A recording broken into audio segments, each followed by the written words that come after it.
Zakat fitrah berapa harus dibayar? Yang dibayar zakat fitrah adalah satu sa' dari kalau zaman dahulu min tamar, dari korma, dari zabib, dari kismis, kemudian dari syair, dari gandum, dari bur, dari gandum juga. Ya, intinya secara umum dapat ulama mengatakan satu sa'. Ada sebagian ulama mengatakan kalau bur setengah sa', tapi yang secara umum satu sa'. Maka tatkala dikonversikan dari volume menjadi berat, ini berubah berbeda-beda.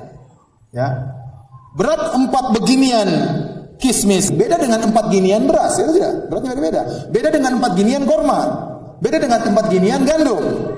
Maka tatkala dikonversikan dari ukuran volume menjadi ukuran berat, ini timbullah khilaf di kalangan para ulama. Saya baca-baca tentang beras, maka mereka bedakan lagi. Kalau beras India berapa, beras ini berapa kilo, mereka detail. Beras Indonesia kecil-kecil berapa. Intinya kalau antum hati-hati bayar 3 kilo. Karena rentan ada 20, ada yang bilang 24, ada yang 2,8. Intinya lebih hati-hati, ada yang mengatakan 3. Udah nanti bayar 3 kilo aja. Kemudian hukum bayar zakat fitrah dengan uang. Jumhur ulama 3 mazhab Maliki, mazhab Syafi'i dan mazhab Hambali mengatakan tidak sah membayar zakat fitrah dengan uang, tapi harus dengan bahan makanan pokok yang ada di negeri tersebut. Apakah dengan korma, ataukah dengan gandum, ataukah dengan jagung, ataukah dengan beras, ya sesuai dengan bahan makanan pokok yang ada di negeri tersebut, bahan makanan pokok yang bisa disimpan bertahan lama. Adapun mazhab Abu Hanifah mengatakan boleh dengan uang, boleh dengan uang. Perlu diingatkan bahwasanya zakat fitrah itu tujuannya bukan untuk memperkaya, menghilangkan kemiskinan, tidak. Berbeda dengan zakat mal. Zakat mal di antara fungsinya untuk menghilangkan kemiskinan orang tersebut.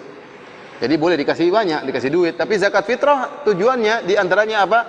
Tu'matan lil masakin. Untuk memberi makan pada hari tersebut sehingga pada waktu lebaran mereka tidak kelaparan.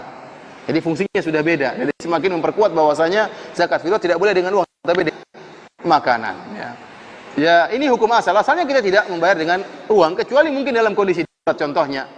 Contohnya mereka sudah punya beras suatu kampung tertentu, mereka punya sawah namun mereka tidak punya lauk misalnya, ini lain cerita.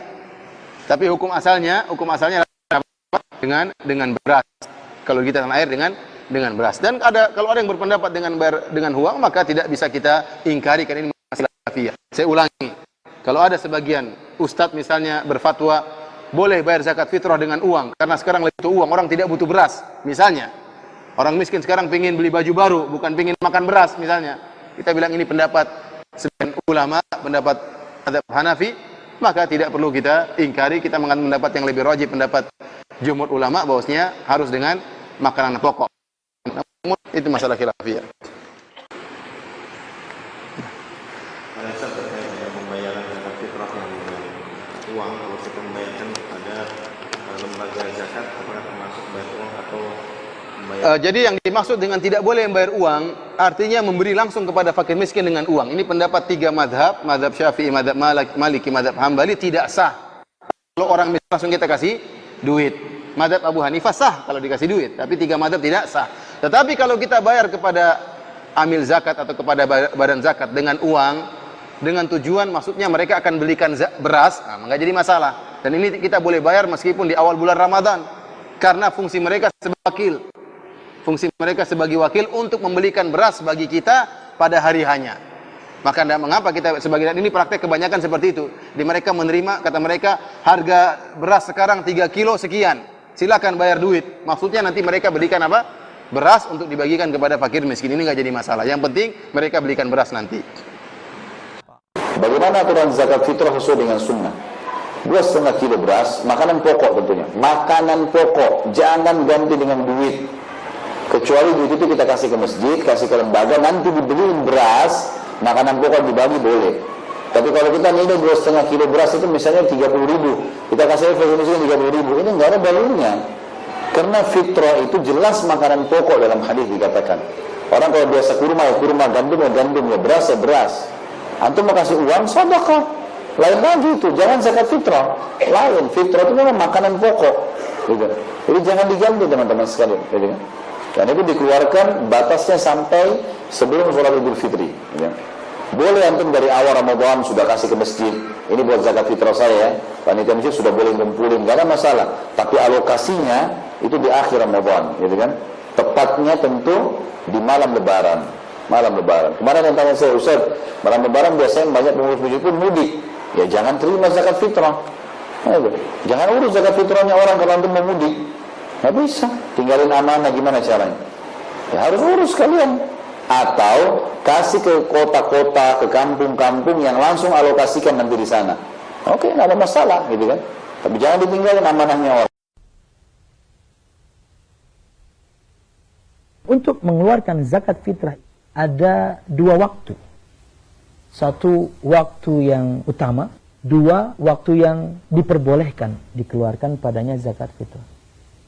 Maka waktu yang utama, zakat fitrah itu sejak terbitnya fajar Idul Fitri sampai sebelum salat Id. Ini waktu paling afdal. Dalam sebuah hadis yang dikeluarkan oleh Imam Al-Bukhari dan Muslim, bahwasanya Nabi Muhammad SAW memerintahkan untuk mengeluarkan zakat fitrah sebelum orang-orang keluar untuk melaksanakan salat Id. Dan kemudian berkaitan dengan waktu diperbolehkan dikeluarkan padanya zakat fitrah adalah 1 atau 2 hari sebelum Idul Fitri. Sebagaimana praktek banyak para sahabat, di antaranya Abdullah bin Umar bin Khattab. Kemudian tidak boleh mengakhirkan mengeluarkan zakat fitrah sampai setelah salat Id. Maka barang siapa yang mengeluarkan zakat fitrah setelah salat Id, maka ia bagian dari sedekah saja. Bukan zakat fitrah yang diwajibkan. Sebagaimana disebutkan dalam sebuah hadis, barang siapa yang mengeluarkan zakat fitrahnya sebelum salat Id, maka itulah zakat yang diterima oleh Allah Subhanahu wa taala. Dan barang siapa yang mengeluarkannya setelah salat Id, maka ia bagian dari sedekah.